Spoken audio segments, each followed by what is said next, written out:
మానవ జీవితము అస్థిరమైనది, అశాశ్వతమైనది. అందుకని చెప్తాడు వేమన, భూమి నాది అన్నా, భూమి నాది అన్నా, భూమి పక్కున నవ్వు, దానహీనుని చూచి ధనము నవ్వు, కథన భీతుని చూచి కాలుండు నవ్వురా.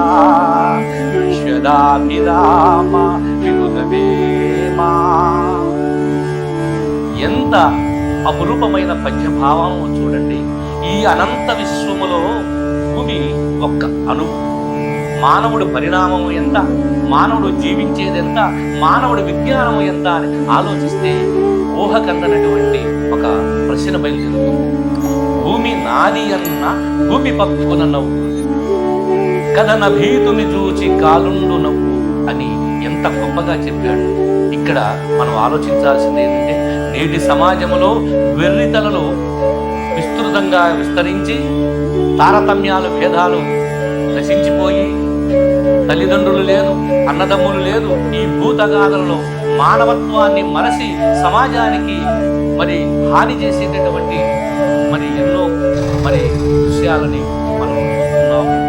కనుక ఈ పద్య భావన మనకి మేలుకొల్పుగా కనువిప్పు కావాలి అని వేమన శతాబ్దాలకు పూర్వమే భూమి నాది అన్న భూమి పక్కున నవ్వు, దానహీనుని చూసి ధనము నవ్వు. ఏం తీసుకెళ్తాం? రిక్త హస్తాలతో పుడతాం, రిక్త హస్తాలతో వెళ్ళిపోతాం.